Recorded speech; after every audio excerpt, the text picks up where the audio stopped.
as a result, I ended up literally breaking my balls. What? And my name's Mohnish, and I'm your main host. Welcome to Real Talk.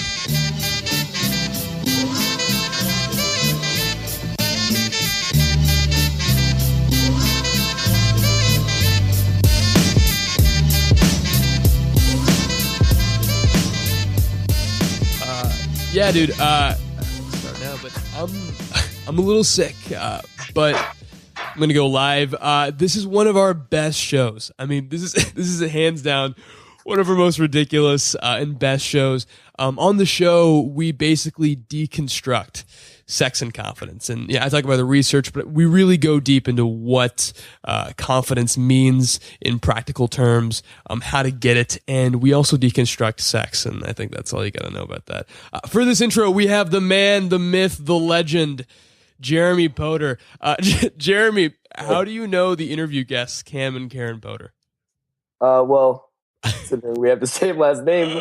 They are my mother and my brother who have their own sex podcast called Sex Talk with My Mom. And so, how does it make you feel that your mom and your brother talk about sex on a weekly basis in our segments, and that your friends all know about this? How does that make you feel? Oh, I've grown up with this shit my whole life. I already know what's in store. That's awesome. If you had to pitch these guys, why should listeners be excited to hear about sex and confidence from your mom and your brother? Well, this is a relationship that people will never see, and never see publicly, at least. Yeah. So seeing the dynamic between two family members talking about, let alone a mom and a son, is absurd. Like, it's out of control. And like, my brother's a funny, hilarious guy, really smart. He went to Stanford. He's got infinite wisdom. Yeah. And my mother, she raised him that way. So yeah, we got two very, very smart and crazy people that are going to be talking about sex. Dude. Yeah. I'm excited to release. I'm excited for people to hear this because it's absurd. And yeah, thanks so much for getting on the intro. Do you want to say welcome to the show? All right. Viewers of Real Talk, welcome to the show, and get excited to hear my family talk about sex. Awesome, dude. We'll use that. Life to this. It's like you guys will be fine.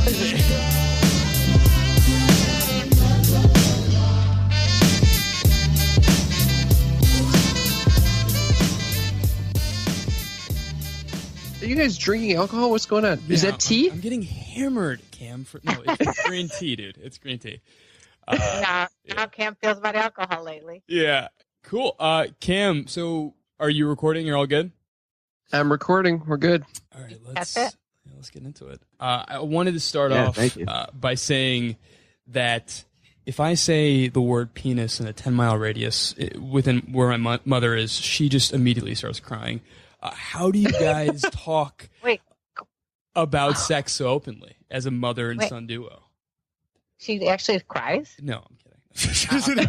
She just breaks down completely. Breaks down and starts crying immediately as I say penis. For 2 months afterwards. Yeah. Well, have you ever asked her? Have you ever said, Mom, why do you get so weird when I talk about penises and cocks and pussies? And What the fuck, man? No, okay. I'm just talking about like Kevin's thing. Yeah. Wait, I was just being like really snarky when I said the whole cock and pussy. Yeah. If you say penis and vagina, that is like it's a term. It's a body part. No, it absolutely is. I totally agree with you. Wait, mom. His mom is not the weird one here. You are the fucking weird one. KLP, talking to your son about sex all the time. 3 seconds. Yeah, no. I'm curious, like, for most people, having this open, first of all, when I listen to the podcast, you guys have the most open, vulnerable, and cool relationship, something that I think other people should strive for, right? But it's not normative behavior at all. Like, a mother and son don't usually do that, right? It's amazing, right? So I'm curious, how did you guys get to that point, and how did that even occur in the first place? That was such an intense, great question, the way you phrased it. I really liked it. Thank you. Appreciate it. So, Mother, do you want to tackle this first, or do you want me to jump in? I think you should jump in. Well, I don't think I really had a choice in the matter. You kind of Once you started your own YouTube channel where you were talking all about penis size and interviewing porn stars, it became very evident that our relationship was going to change quickly. Yeah. When was the first moment when you were like, when you kind of realized, oh, my mom is talking about sex and I'm in the same room as her and holy shit, this is happening, right? To be fair, it started very young because my friends and I would come to her asking her for advice on how to date women, and which eventually transitioned into how do you hook up with women, things like that. That is completely insane, by the way, that your friends would go to Karen. Yeah. That's so foreign to me. So foreign to me. Just getting to that point where, like, if I asked my mom, "Yo, mom, I need some girl advice," her head would explode, probably. Yeah. So it's instantly. My mom would melt, 100%. She would melt right in front of me. Yeah.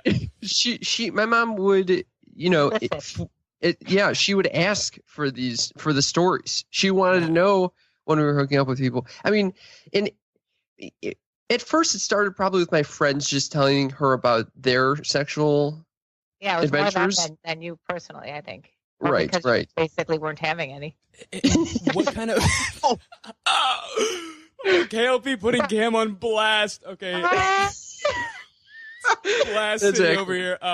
No, she's 100% accurate. What kind of questions did you guys ask KLP? Oh my God! It's more storytelling. A lot of them. I think a lot of them came in with these crazy stories, and I would yell at them for what do you mean you didn't hook up with two girls? You had the opportunity to hook up with two girls and lose your virginity to two girls, which is awesome. Our topic of the day. And I would yell at one of his friends, you missed out on the rest of your life. You could be telling that story. I mean, part and fun, but part true. And so, by the way, that is a very for the people out there listening, I disagree with my mother when it comes to this type of philosophy. I do not stand by because this podcast is targeted towards younger people, right? Yeah. Like high schoolers. 15 to 25, yeah. Okay. High schoolers. Oh, no. 15 to 25. 15 to 25. So even 15 to 25, not high school. Okay. So never mind. But for the record, we're not espousing premarital sex. I'm sorry, but this podcast is not going to be the first thing where they find out about sex and premarital. Like, holy shit! Also, mother, wait, are you telling me that everyone under the age of 18, you try to tell them to have to keep abstinent until marriage? Wait till marriage. What the fuck? No. No. I just She's totally busting your balls, brother. Under 18, I can see the FBI will be at my door. Were you talking to kids under 18 about having sex? I don't know. I really believe, though, truthfully, this is my theory about sex in under 18. You really got to have your head on straight with that one. It could be very scary, and you can make some serious errors in judgment if you aren't really thinking about, the consequences of any age, but under 18, especially, you're a kid still. Yeah, for sure. I want to definitely. I'm curious. What is Cam's philosophy on sex, and then what is Karen's philosophy on sex, and then let's pick apart that shit. Okay, so I have waffled back and forth through.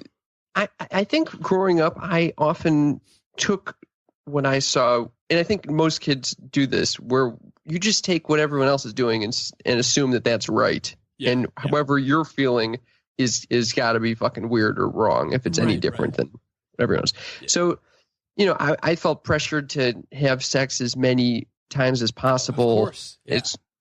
Always. I still feel that pressure, especially from my mother.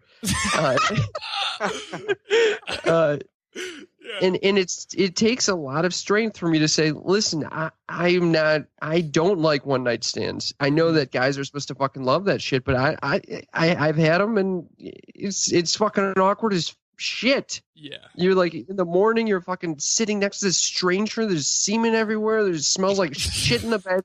There's semen everywhere. There's semen everywhere. What kind of one night stands are you having, Cam? Holy shit. What's going on? There's semen on the walls. What the I had one night stand, and I ended up having sex 7 times that night because I hadn't had sex the whole year prior. So I was trying to make up for it by having sex 7 times. And as a result, I ended up literally breaking my balls and going to the hospital. What? Wait. Under 18, they'll never have sex after hearing that. Yeah. So, yeah. You broke your balls. What does that mean? What does that breaking even your balls mean, mean? Cam? What does that even entail? You go to the ER? Means the exact term is called epididymitis. It's the inflammation of the epididymis. Oh, Jesus. And it can be caused by chlamydia, gonorrhea, or trauma. And in my case, it was trauma. Cam is such a fucking player that he broke his ball sack. Are you kidding me? What? Yeah. That's his ball sack. I think it was like the 4th time I had sex, and it was a bad experience. I mean, the actual act of it was great, but then the whole next week when I started urinating out blood and discharge, and I was feeling incredible pain, I was like not pleased about the night. Man. I just decided I'm becoming abstinent for the rest of my life. The story doesn't end with just that, because at the time that he did that, the doctors weren't 100% sure whether or not he had chlamydia or not. No, they told me, they gave me the wrong tests, Mom. They gave me the urinary tract infection test. I had previously in the week taken an STD test that came back negative, for the record. But in the situation, they were like, okay, take a backup test. And I took the test, and then she came in like 3 hours later, and she was like, we just realized we gave you the UTI test instead of the CD test. So you have to call all your previous partners that you've had in the past year. God, yeah. And tell them to get tested. So I had been seeing a girl, so I had to call her and explain to this girl I'd been seeing that I'd broken up with and haven't spoken to since, that she had to get tested for some STDs, even though it's probably likely that she did not have any, because I simply just traumatized my ball sack. on a scale of 1 to boner in gym class, how awkward was that phone call? It was way beyond boner. It was boner in the middle of of your cafeteria. It was fucking in the middle of the cafeteria. Yeah. I feel like that's worse than the gym class. Isn't it? Whatever is worse, it's the worst. And she's like, "How did you break your balls?" And I was like, bad bike accident. It was. I just want to comment. That was your opportunity to brag. Oh, I was having so much sex. Yeah, that was your opportunity to totally brag. I'm and not you proud. missed it. No, you missed it. And your conversation to me. See, he blames it on like his friends wanting to talk about sex. He calls me up traumatized. Oh yeah. Remember that phone conversation? No, I probably blacked that shit out. Yeah, he calls me up. Oh my God. I may have chlamydia and I may have broken my balls, and I'm freaking out. I'm in the emergency room, and I'll never have sex again. Well, then I had to call the girl that I had the one night stand with, who I hadn't spoken with since that night. Yeah. And I had to tell her that she had to get tested. And then I said, it's probably nothing though. It's probably caused by trauma. And she's like, was I responsible for the trauma? And I had to say, yes, you were. We both.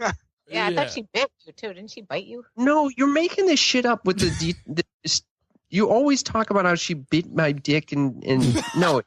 Jesus, what's happening in this story? What is this podcast becoming? Holy shit. I did not think this is how it's going to begin. This is awesome, though. It's insane. Okay, anyway, but my perspective on sex now as a 27-year-old man is that, and for all, I think all decisions in my life, they must be made out of a desire that comes from within, as opposed to a feeling that, as opposed to fear. Like, you can't be making a decision because you think other people want you to do that, or it's societally appropriate for you to do it. It must come from within and say, "Oh, I want to have sex with this person." Not like, "Oh, I'm becoming like 21. I haven't had sex yet. I need to go do it because like everyone else around me is having sex." It kind of reminds me of let's throw that on you, Mohnish. I mean, is that how you feel? No, yeah, I feel like I think sex should be a win-win situation, right? So if a woman, so I'm just guessing that you guys are on the very opposite scales of sort of the philosophy of sex. Would that be on how you guys think about sex? Not opposite. No, not opposite, at all. but different. We'll get to that. But okay. I mean, sometimes I don't practice what I preach. Sometimes I preach something differently to him than I actually use it in my own life. So yeah. I mean, I guess I would say that sex should just be a win-win scenario, right? So if one person wants a short-term hookup, another guy wants a short-term hookup, and they get together for one night and they don't really talk to each other after that, that's fine, right? They both got what they wanted. They both had a fun time. And then if one party wants a long-term relationship, another party wants another long-term relationship, and they come together, that's great, right? So regardless of what it is, you just sort of have to be aware of what do you want, right, out of sort of your dating life, and sort of find people who can sort of match that, right? Mm-hmm. So, Karen, what would you say is your philosophy of sex? I've heard Cam stand up, and apparently it goes with Karen's philosophy is that all young males should just be juking on as many girls as possible. No, I don't think that. I'm not promoting the fuck boys, whatever that is. Fuck boys. Yeah. Not raw boys. No, not the. What do they call? What is it called? What did he say in that? The frat star. He's raw. He said he's raw as fuck. Raw. Yeah. Raw as fuck. Right. Yeah. I'm not promoting raw as fuck at all. But on the other hand, I do believe there's a place for casual sex. I don't think you need to have a deep spiritual connection to have that. And I think that sex is a fun thing. It's something enjoyable, and it's not something that we should be ashamed to say that we like doing. And if you're single, it could be really, fun to have multiple partners at certain points in your life. There's nothing wrong with it as long as you're both on I think it's all about communication. Right. Main thing. And if you're communicating and both parties are on the same on board, then why not? Again, I'm not saying that there's something wrong with you if you don't want to have sex. I'm just saying that I just like it, and I did more so especially when I was in college. I mean, that was I think I was driven by sex in college. Okay. Too much information. No, I mean that's what I wanted when I heard that you had a younger audience, a lot of kids that are in college age kids especially, and you guys are all a panel of males, and I just wanted to make sure that you guys know that girls want to have sex equally, if not maybe more than guys just do. as much as guys. That's a huge misconception. It's on their mind, and the only difference is I think girls can be a little immature at that age, and they might maybe want to mess around more than they want to actually have the actual active intercourse sometimes. At least that's how I was for a long time until I got involved with a couple of dudes. Mm-hmm. Yeah. What kind of kids were you growing up? So Cam first, but what kind of kid were you growing up essentially? Well, Mom probably has a better idea of what I was like, because I was kind of just trapped in my own neurotic head, trying to figure out where I existed in the world. I was horrible at sports, which immediately me too. I mean, it makes you feel like such a fucking outside, like you're the runt of the litter. So I defaulted to comedy because I was. Otherwise, I would just be on the streets, like joining. You forgot about your leadership role, though. You joining gangs. You were like the joining gangs. Joining gangs. What the? But you were like the president of your 8th grade class. Okay, here's what I'll say. Can I say this? Leadership role. Here's what I'll say. I'll say this. So I found that growing up, my life was constantly going in cycles. So I would start, and it usually with each new school. So with elementary school, in middle school, and high school, and college even, I would start as like the smallest fish in this huge ocean, and I'd be really insecure. I wouldn't know how to talk to anyone. I felt like an outsider without friends. And then by the end of the school, by 5th grade, by 8th grade, by senior year of high school and senior year of college, I felt like I was a big fucking man on campus, didn't give a fuck what anyone thought. And I had tons of friends. It was great. But it's such a horrible feeling to yeah. Do you want to get in here, Mom? Yeah, and he was a superstar, and in terms of like people liking him, like he got the American Legion Award or Achievement Award. Then he was president of the 8th grade. He was also the outstanding boy of the high school. I mean, he was always very well respected and liked. Hey, and take the compliments, man. Yeah, it's a little known fact about Mr. Woody Allen, anxiety-ridden Cam.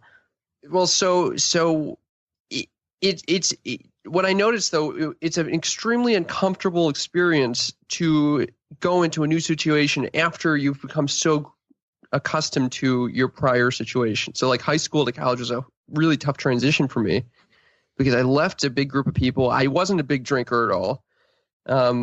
I thought I was there to study mainly, not to party at all. Yeah. And it was like a fucking hard. Going from senior year of high school to freshman year of college was brutal for me, and it took every year got much better than the previous. But That's funny, Cam, because I would say that my life has followed an almost identical path. I would say that that's cyclical. You know, when you go to middle school, you feel like you're the small fish again after being a 6th grader. Then in high school, and I think a lot of people are the same, but I think it was because I was the same way. I wasn't really athletic or anything. I didn't really fall into that popular clique so easily that I had to build up over the years. We just talked about this on one of our last podcasts, Mohnish, the college one. Yeah. I felt as if when I came to college that, I was the smallest fish that I had ever been because it's this huge campus and there's so many people. And I think now I'm a junior. I feel like I finally have settled into a group of friends and I've found, I guess, my niche, on campus. So that's very interesting that you said that because I wasn't really expecting that such a similar progression. Yeah. Cam, would you say you were confident growing up?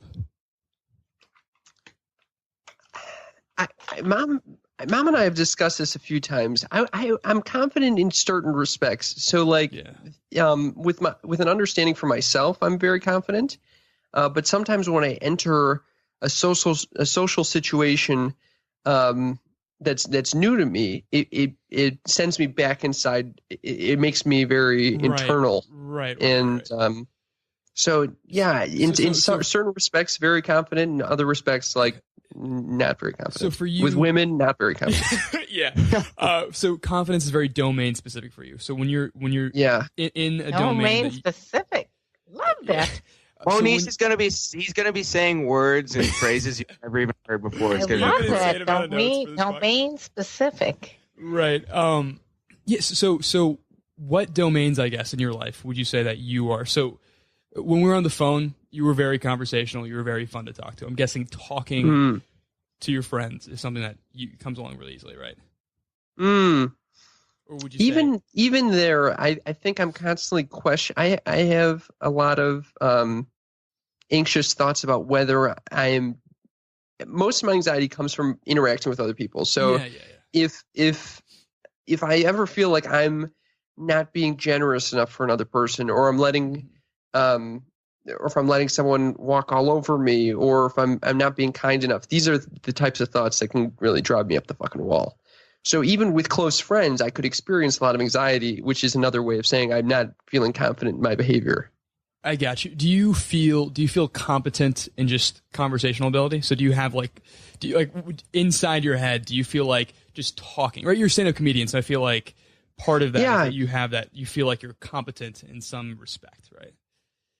Yeah, I never really sit back and say, wow, I'm pretty good at talking with people. Yeah. But it doesn't, like right now, I'm not experiencing a lot of anxiety at all. Whereas yesterday we interviewed a girl on the show who was freaking the fuck out. Right. And she was like shaking violently next to me. So yeah. And so, especially on stage, I mean, to get up in front of a complete group of strangers and to try to make them laugh, it requires a ton of confidence and the ability to override any fears that might be coming up about what they're thinking. Yeah.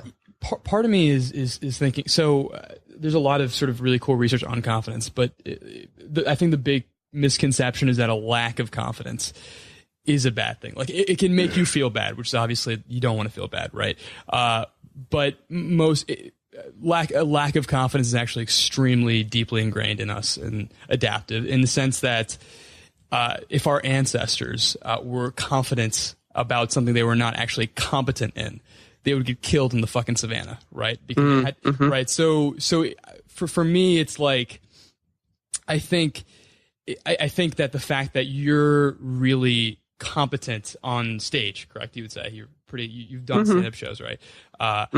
And then there's a small, maybe initially there's sort of like there's a lack of confidence, but when you're on there, you're in the zone, you get right. I wouldn't even say that small lack of confidence is neuroses or irrationality. It might be if you didn't get on the fucking stage in the first place, then you'd have to address it, right? But it makes sense. It makes sense that the confidence for you is just in certain things that you feel you're good at, and in other domains of your life that you don't feel you're good at. It doesn't actually replicate there. Like I'm a shitty driver, right? So when I'm driving, like I'm a good, I've got a ticket for driving on the wrong way of the fucking street in Champaign. There's crazy one ways. So, but basically, like when I'm driving, I'm not actually confident in my driving ability. But the thing is, I'm bad at driving. So I go slower. I follow even when I go in the wrong fucking way of the street. Right. And that's a good thing in the sense that it causes you to slow down. Right. And stuff like that.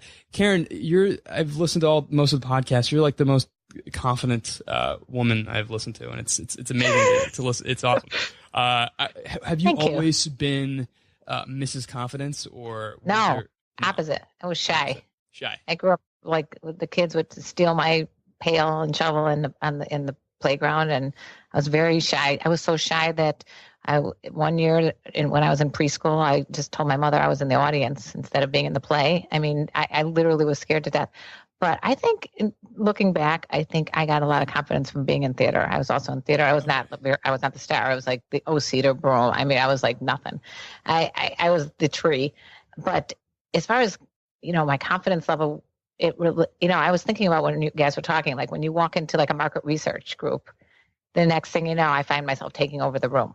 It's just, that's awesome. I think like if you think about when you're in a strange situation, how comfortable you are talking in public or meeting new people.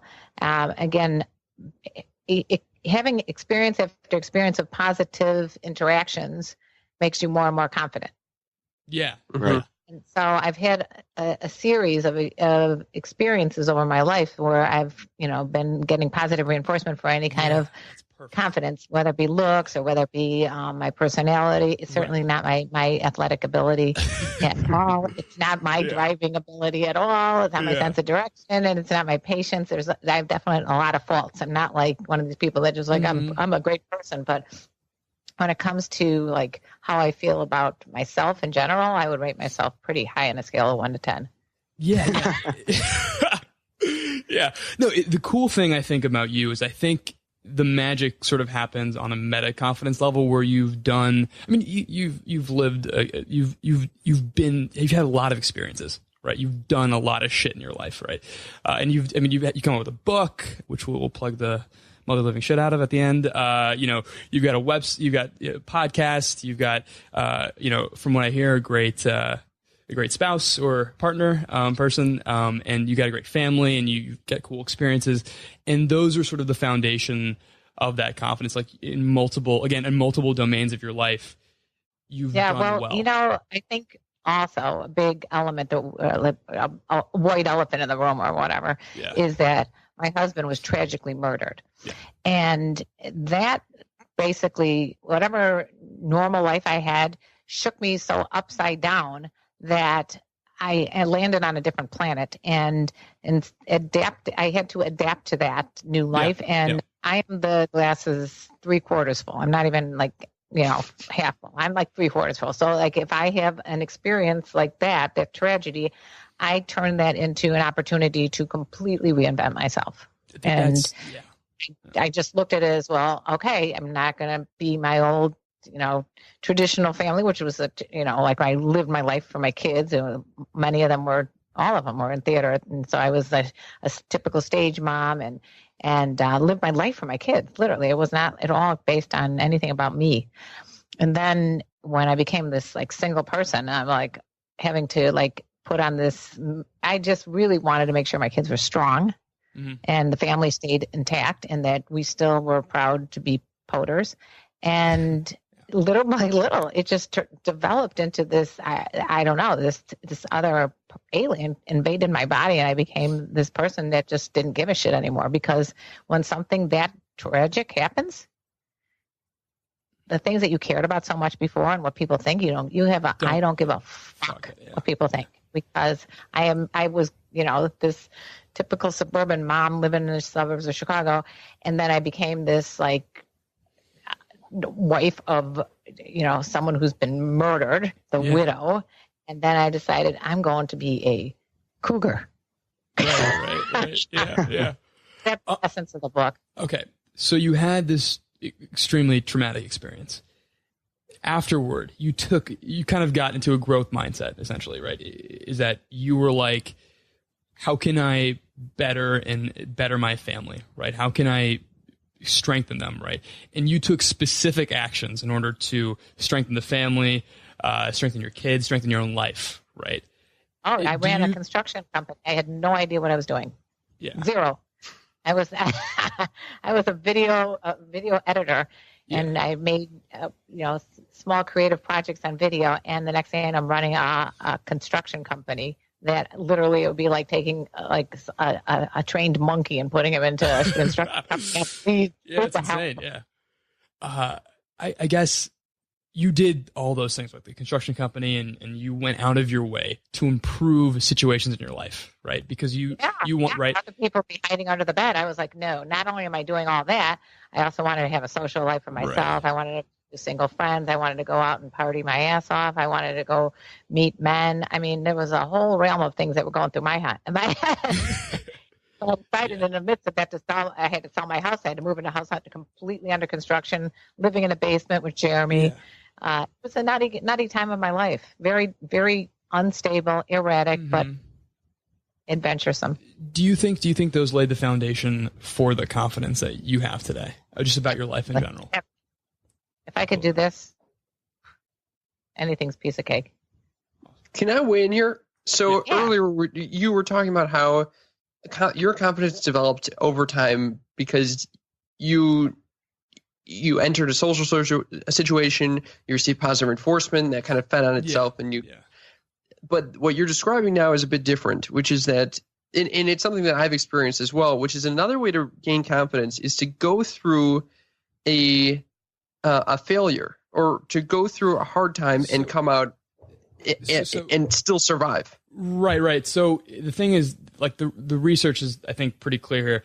It's not the action. So failure is important in life. I'm not discounting that. It's not actually the failure that causes the confidence. It's the fact that Karen improved her life. She had a growth mindset about the whole situation. It was like, this bad thing happened.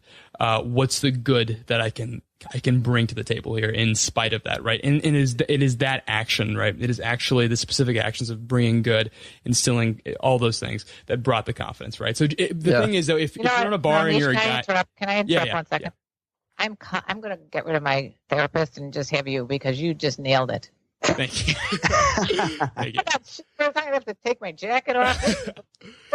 Like, if you're a guy in a bar, right? Yeah. And you just get rejected 100 fucking times, right, by women, right? You're not going to be confident, because, and it's a good thing, because you fucking suck. There's actual feedback. The women there are giving you actual feedback that what you're doing is wrong. Mohnish is talking about me directly. This is all just Kevin. I'm railing on Kevin right now. Well, no, we know him too well.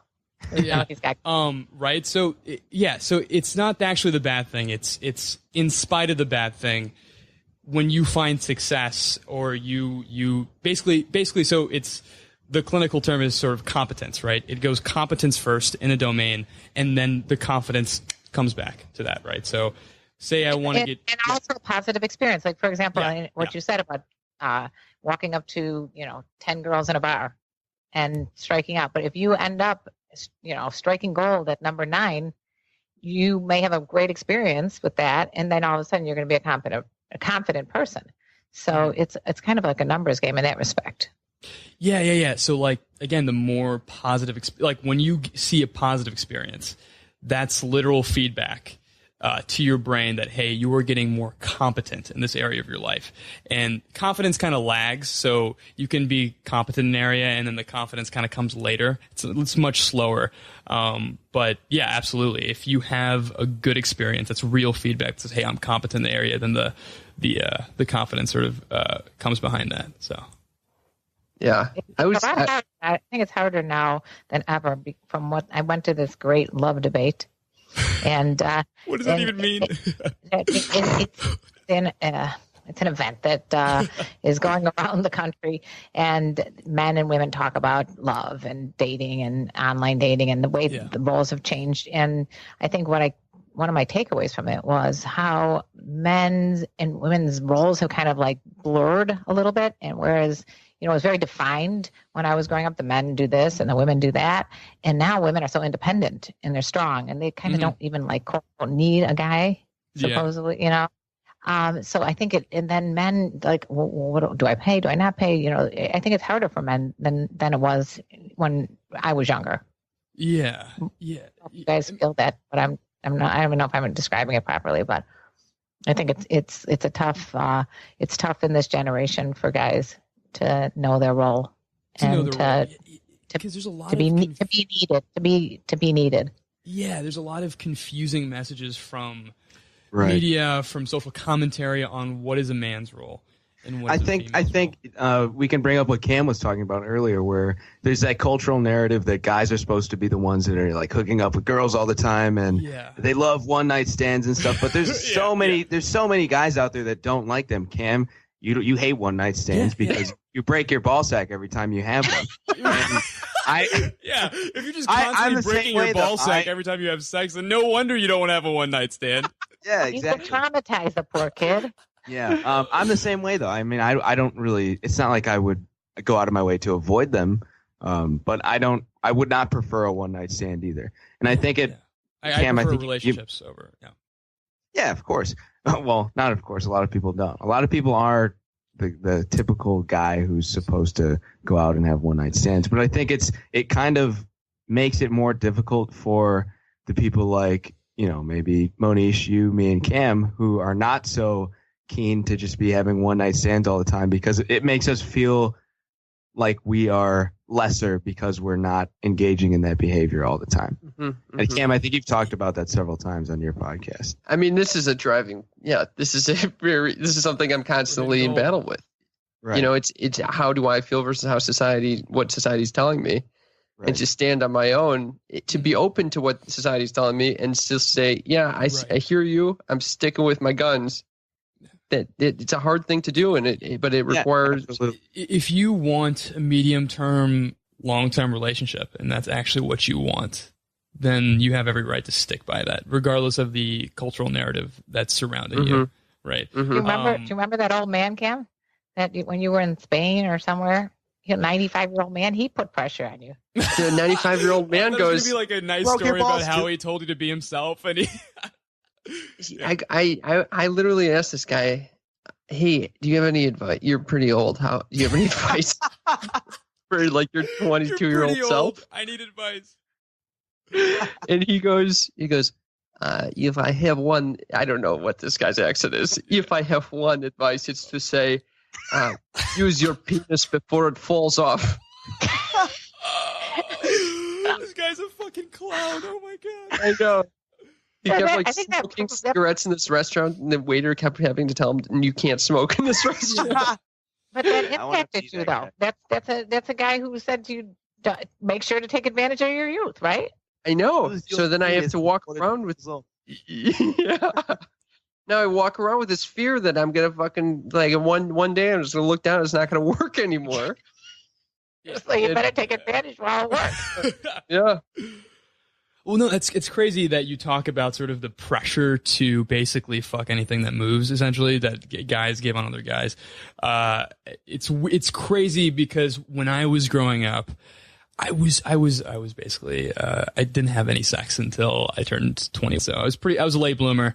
But I was so insecure about it, to the degree that when like my fucking douchebag friends, hey, Mohnish, did you bang anybody? And I'm just like, oh yeah, sure. I don't know. Like I just gotta be like, whatever. Live? Oh yeah. No, I would. Yeah, I definitely lied once. I was proud that I never lied about it except that one time. And the thing was that I remember feeling like I didn't know what I was doing with my life if I wasn't having sex with tons of people all the time, right? Right. So I totally understand. So I think there's a really cool evolutionary logic to all of this in the sense that guys, basically thousands of years ago, the reason they want to have sex all the time is because there's no cue from the female of fertility, right? So this is kind of a fucking weird fact, but like baboons, like when they're fertilized, their vaginas swell up. It's red, right? In the animal kingdom, like animals know when other animals are fertilized, but for us, like we don't care if the girls. We're talking about baboon vaginas right now on our podcast. Yeah. That's incredible. Visual of It's incredible. But for guys, it's like there's no actual reliable signal when the woman is fertilized. So there's sort of a need that we want to have sex all the time. Whereas, and I think that sort of natural also we want to pass on our genes, all that stuff. I think that natural sort of explanation sort of caused the social commentary that in guys we feel like we need to be, as a great man on your podcast would say, be juking on them hoes, right? Like that's really what. Right. So. Yeah. Yeah, but I got to go back to virginity losing, and again, what I said before about women or girls wanting it as much as guys, because I remember the pressure I felt because I was still a virgin when I was 19, and I had a friend of mine who literally, in my sorority, she'd said to me, "I want you to go home for spring break and do not come back a virgin." I mean, it was something like that. Okay, literally. That's crazy that you were sort of so. From what I by the way, understand- that girl's the worst person ever. yeah. That's terrible. By the way, she's actually the horniest person ever. She actually, I think she was playing off of my own wanting her to say that and push me. Knowing me, most likely it came from like me talking about it nonstop. And she was like, "Okay, enough already. Just go do it." Yeah. Karen, did you experience? So obviously, in general, with guys, the narrative is have as much sex as possible with as like novelty, right? Have as many partners as possible. Whereas women, it's don't be promiscuous is the overwhelming narrative, right? But was there pressure? There was pressure to just have sex just at least once, right? Like so being a virgin was sort of deemed unacceptable. Also, the opposite, being extremely promiscuous, was deemed unacceptable as well. Right. I grew up in the 70s. Okay. It was being promiscuous was like, yeah, go for it, because we had no STD. Well, we did, but it was like we didn't have AIDS, and we had crazy. We didn't have it. We just didn't have AIDS. We didn't have AIDS. There was no AIDS that nobody knew about, at least. So it was a different era, and it was like free. Like everybody's like, yeah, new student week in Illinois. Hey, and it was just like have sex with as many people as you can. That's what it was like down there. It wasn't just me. It was like that was the philosophy, at least on my side of the sorority. You know what's interesting? I think that if I knew that everyone was on the same page in that respect, I would feel much more comfortable having casual sex. If I knew that the person that I was going to have sex with just wanted a casual hookup, they weren't. There wasn't a possibility they were going to want a relationship out of it or expect me to feel like feelings for them, I would feel way more comfortable just having casual sex. Yeah, for sure. But because okay, go ahead.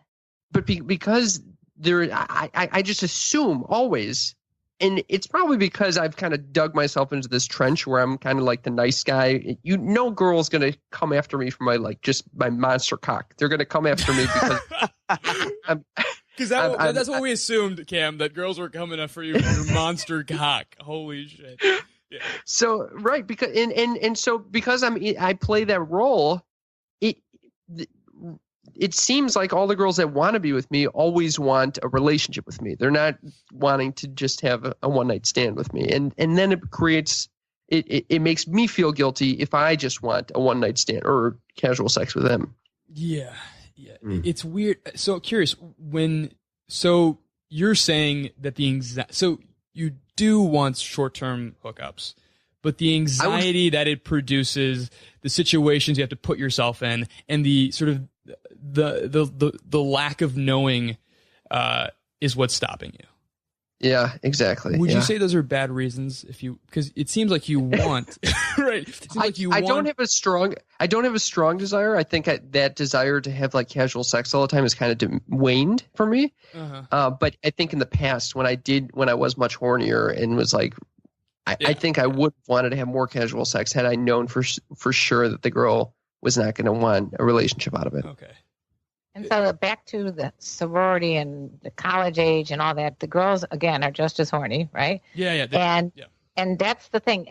I just remember it wasn't like I wanted a one-night stand with a stranger. It was never like that. It would always be like a guy friend that ended up, we'd had sex several times. But the beauty of it is I didn't have to be in a relationship. I went down to college, I was with one guy. And I had never had sex with him, but we were messing around and stuff. I get down there, I'm like, oh my God, a kid in candy store. There are thousands of guys over there. And I'm like, why would I want one guy when I could have all this, I could play with all these different partners, but not that I did. Yeah. Not that Every I did. single one of them. Every Not that person. I did. I sound like the biggest whore at U of I ever existed.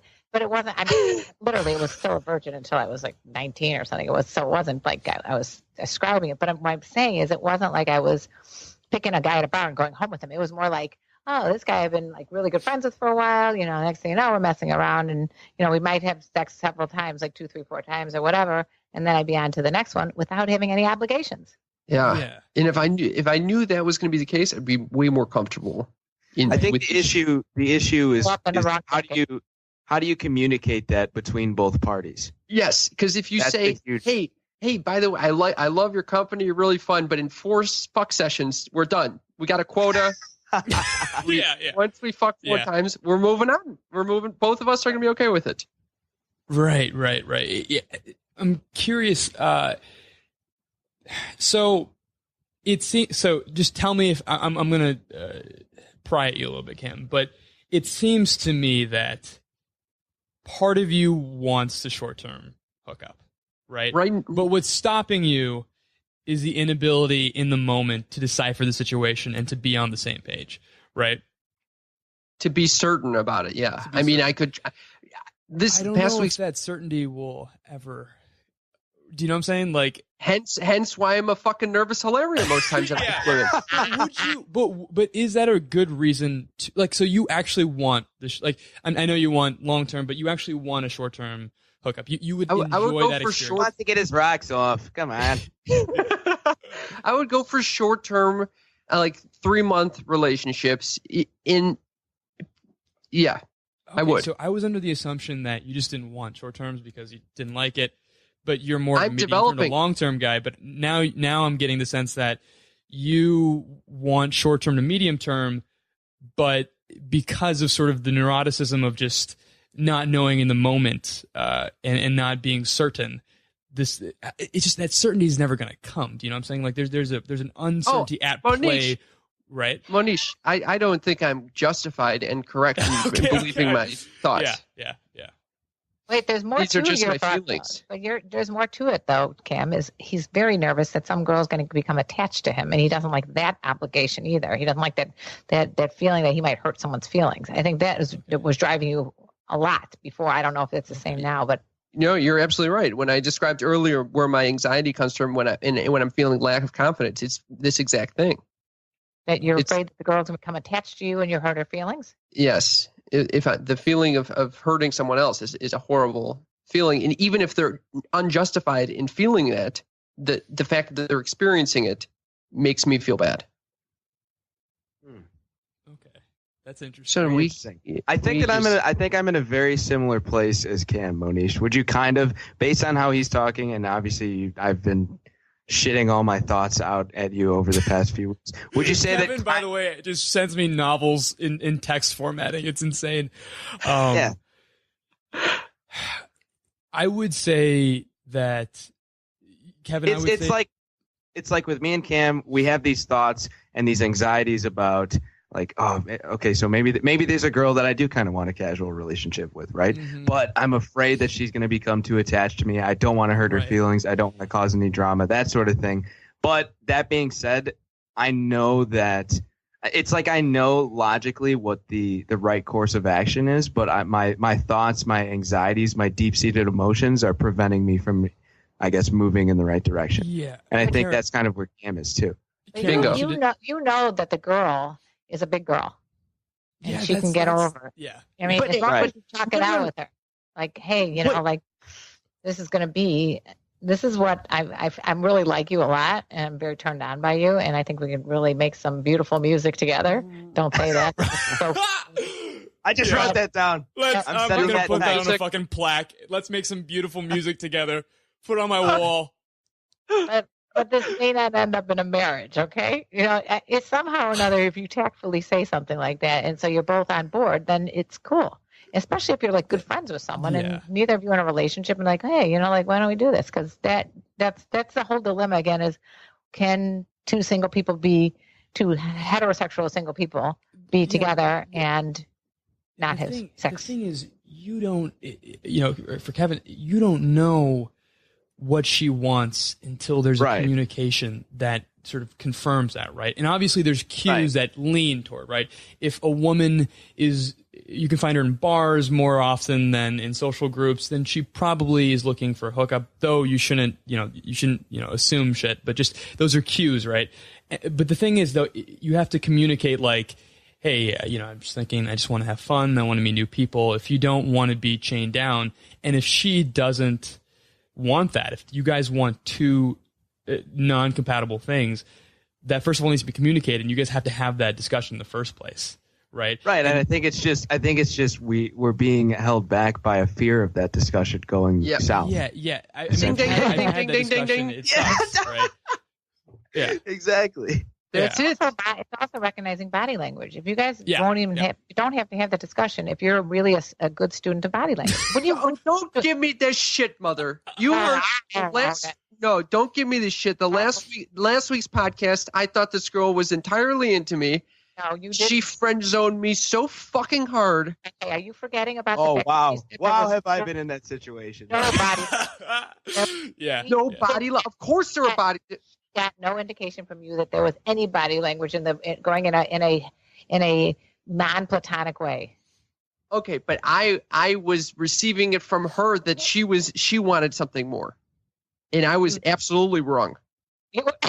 You were not in the body language. She said she barely touched you. She barely I thought she was shy. I'm shy. That's why I wasn't touching her. I was shy as fuck. Yeah, I think that's it. You got to get over that. Yeah, I know, mother. I know. You too, Kevin. Kevin, you need to have sessions with me too. You need to call me up, and we need to discuss the body language thing because I think you guys are like. I will. I'll take you up on that offer.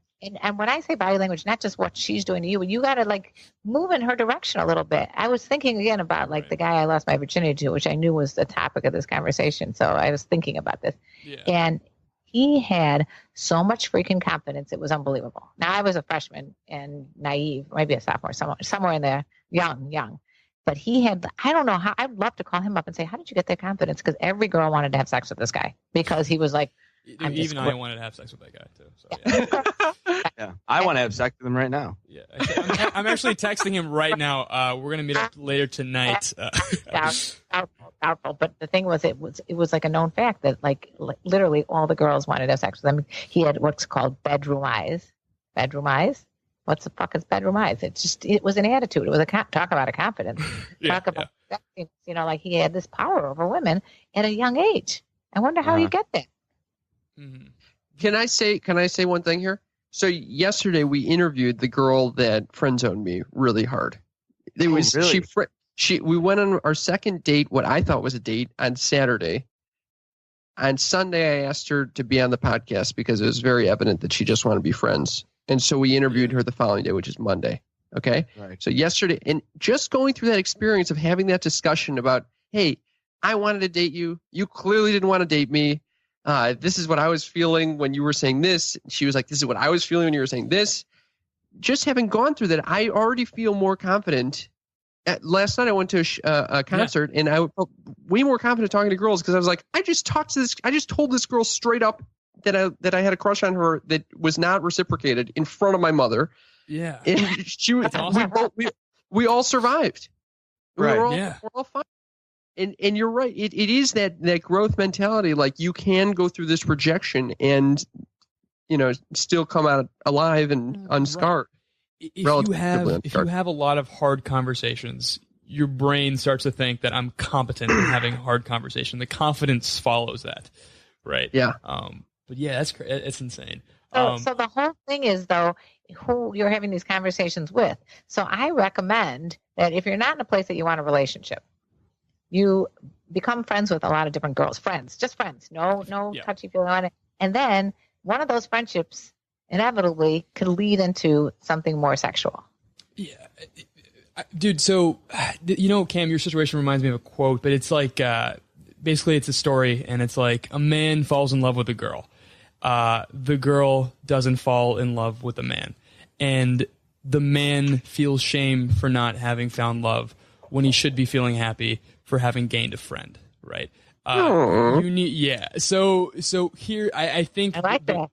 I think the way to look at it is, look, you might have done something where she's just like, I'm not into him. He didn't make a move, or he's not interested, or whatever. There's a million fucking reasons outside of you that he doesn't have a monster cock. Yeah, he doesn't have a monster cock. Like, but if she's a friend, right, that can also always, she can change her mind as well too. And also she can just having a friend who's a girl that you can talk to openly about stuff. That's an amazing thing to have in your life. A lot of fucking guys don't have friends who are women. And yeah, Mohnish, you're absolutely correct. And I was saying that yesterday on our podcast, actually, stating that I was in that relationship with my husband for a year. I was just a good friend. He had a girlfriend. I had other guy friends, and no sex, no touching, no sex. I was not attracted to him. I have no idea. And then at one point or another, he changed. It was a light bulb went off or whatever, and he had a girlfriend, serious girlfriend. It was kind of nerdy girlfriend. But anyway, he had a girlfriend, and he said to me one day, like, I want to kiss you. And I'm like, what the fuck are you talking about? And the next thing you know, it's like, it turned into this, like, I'm the other woman on the side thing, until I gave him the ultimatum, in which case he turned me down, and I hated him for life, and we ended up getting married. Yeah. Yeah. But Karen, you're saying I'm just curious. Leading up to him saying that saying that I want to kiss you thing, you experienced zero attraction to him. Yes. Really? Very interesting. Attraction became so pronounced when he became more of the aggressor towards me. He came right out and said, I'm so attracted to you. That turns like those are good tips. You tell a girl, I am so attracted to you. That like gets that girl's, she's going to be flowing. I mean, she's going to be like, the juices are going there. Okay. Karen, girls like to feel desirable. And if you guys talk and use your words to say that to her, it's going to benefit you. Like, you'll be that guy that gets all the women. It's all about how you speak. Karen, so you're saying there's sort of zero attraction essentially before he sort of made move, right? Tell me if this is your experience they've done some really cool studies with this, but with guys, Cam. So if you're in a random room, you want to sleep with 70% of the women, right? Basically, right? So I've fantasized about pretty much every girl that I've met, pretty much, right? Whereas with women, they don't find the average guy attractive. They find him neutral, actually. That's what he was. He was neutral. Right. Very interesting. He wasn't unattractive. So neutral. Just know that I think these girls, I guess, Cam, they're leaning toward neutral, right? Whereas you are leaning toward, I'd love to make beautiful music to her right now, right? Yeah, You like yeah. that one? You like that line, huh? It's a good point. Cam, very you good can point. also get rid of your therapist and use Mohnish as your therapist as well. Well, Mom, I haven't been wanting to tell you this, but I have gotten rid of my therapist, and I just talk to Mohnish on a weekly basis. Oh, okay. Now I get it. Are you Good idea. curious, as we wrap up, are you doing CBT? Are you doing cognitive behavioral therapy? What are you doing? I do psychodynamic therapy, so it's more like psychoanalysis, where you just sit and talk and, get real into it. Is that Very, very deep. Is that emotionally painful for you to go in that room? I- It's fucking hard, from what I understand, is to just show up to therapy, bleed on the fucking floor, and then just I don't know. I feel like the hardest part. Sorry to interrupt you. I feel like the hardest part is actually making the decision to go to therapy. yes. I feel like taking that leap, because that's my point right now. Is I want to do it so bad. This is a whole nother discussion. You're also It's fucking broke, it's the so- greatest fucking Yeah. feeling. Why wouldn't you do it?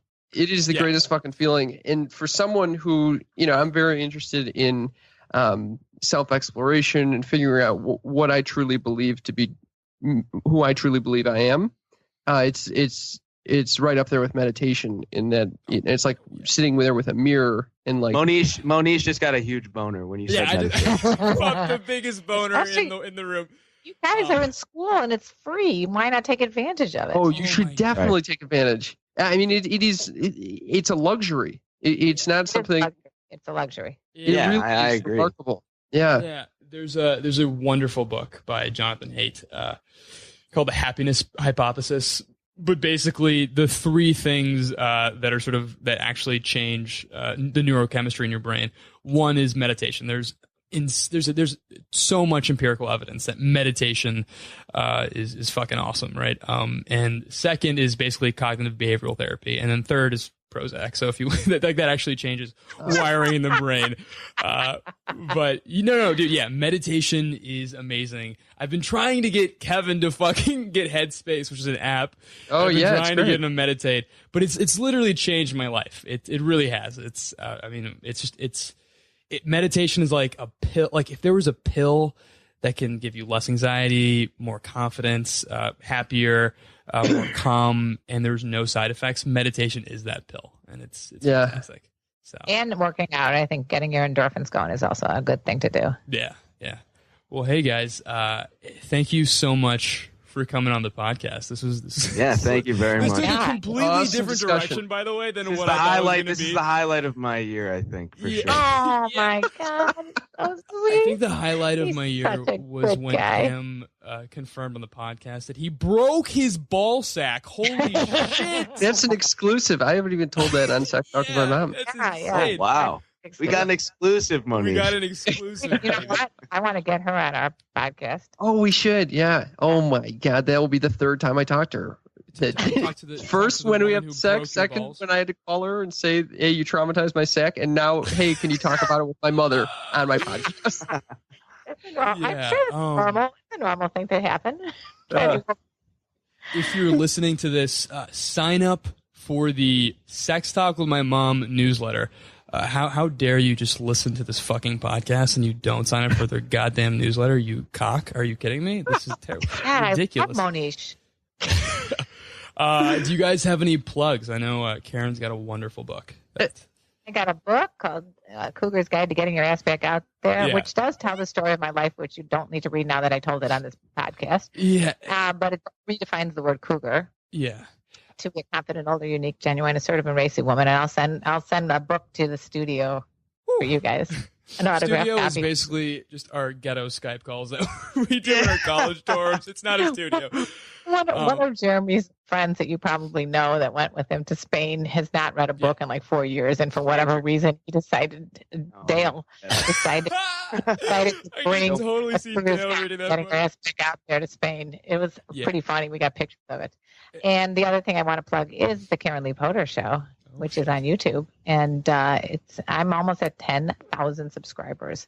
So Holy my fuck, audience is that's- 90% male, and I know that a lot of the people listening to this would love to see what I got in store for you over there at the Karen Lee Potter Show on Yeah. YouTube.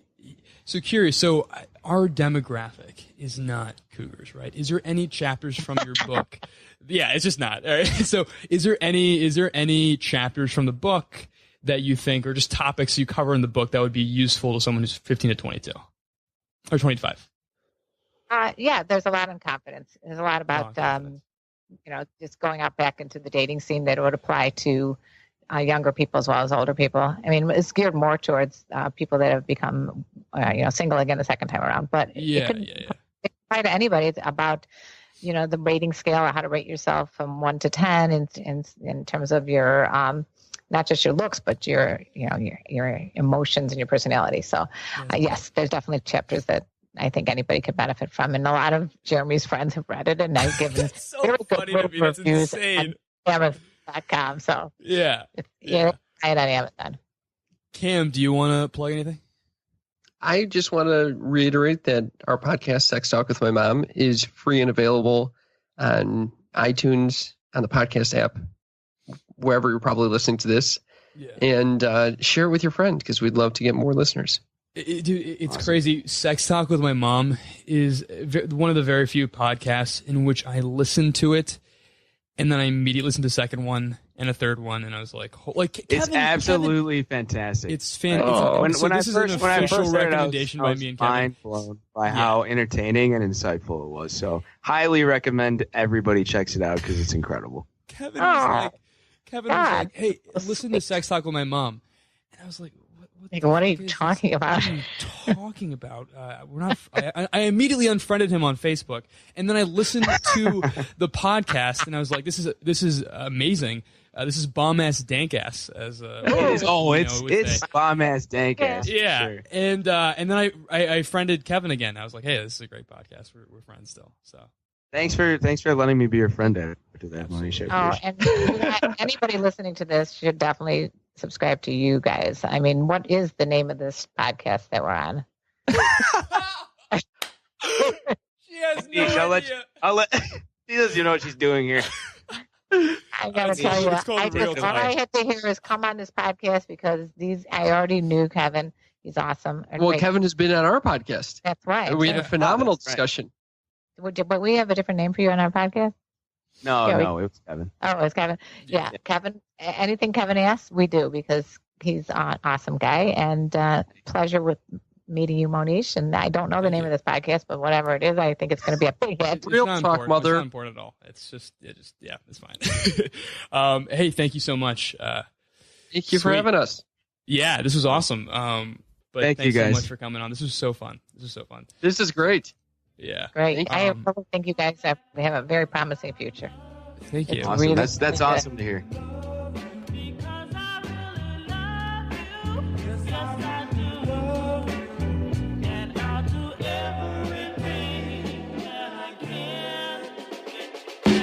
Hey, thanks so much for listening to the episode.